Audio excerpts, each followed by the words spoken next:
ওঙ্কার বাংলার সঙ্গে রয়েছে আমি শিল্পা আসছি বিস্তারিত খবরের দিকে। পশ্চিম এশিয়ার যুদ্ধ ছড়িয়ে পড়ার পর হরমুজ প্রণালী অবরুদ্ধ করেছে ইরান, যার ফলে বিশ্বজুড়ে জ্বালানি উদ্বেগ তৈরি হয়েছে। এই আবহে জ্বালানি সংকটের কথা মেনে নিয়েও রাজ্যগুলির কাছে সহযোগিতার আর্জি জানালেন প্রধানমন্ত্রী নরেন্দ্র মোদী। মঙ্গলবার রাজ্যসভায় দাঁড়িয়ে তিনি বলেন, এই সংকট আমাদের দেশের কাছে এক পরীক্ষা। প্রধানমন্ত্রী নরেন্দ্র মোদী মঙ্গলবার বলেন, এটি রাজ্যসভা। আগামী দিনে এই সংকট আমাদের দেশের জন্য এক বড় পরীক্ষা হয়ে দাঁড়াবে।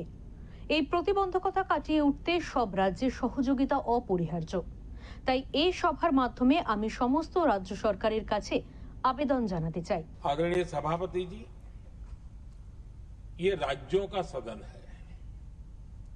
आने वाले समय में ये संकट हमारे देश की बड़ी परीक्षा लेने वाला है और इस परीक्षा में सफलता के लिए राज्यों का सहयोग बहुत आवश्यक है। इसलिए इस सदन के माध्यम से मैं देश के सभी राज्यों की सरकारों से भी कुछ आग्रह करना चाहता हूं। संकट के समय गरीबों पर, श्रमिकों पर, प्रवासी साथियों पर बहुत बुरा असर पड़ता है। इसलिए पीएम गरीब कल्याण अन्न योजना का लाभ समय पर मिलता रहे, ये सुनिश्चित करना होगा। जहां प्रवासी श्रमिक साथी काम करते हैं, उनकी परेशानियों को दूर करने के लिए प्रोएक्टिव कदम उठाए जाएं। ऐसी स्थितियों पर नजर रखने के लिए राज्य सरकारें विशेष व्यवस्थाएं करें तो इससे काफी सुविधा होगी। राज्य सरकारों को एक और चुनौती पर भी बहुत अधिक ध्यान देना होगा। ऐसे समय में कालाबाजारी करने वाले, जमाखोरी करने वाले बहुत एक्टिव हो जाते हैं। जहां से भी ऐसी शिकायतें आती हैं, वहां त्वरित कार्रवाई होनी चाहिए।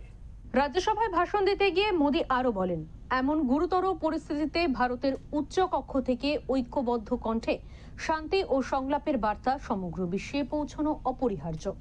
ऐसी विकट परिस्थिति में आवश्यक है कि भारत की संसद के इस उच्च सदन से शांति और संवाद की एकजुट आवाज पूरे विश्व में जाए। এদিন রাজ্যসভায় দাঁড়িয়ে প্রধানমন্ত্রী নরেন্দ্র মোদী বলেন, যুদ্ধ শুরু হওয়ার পর থেকে পশ্চিম এশিয়ার অধিকাংশ দেশের রাষ্ট্রপ্রধানদের সঙ্গে 2 দফায় ফোনে কথা বলেছি।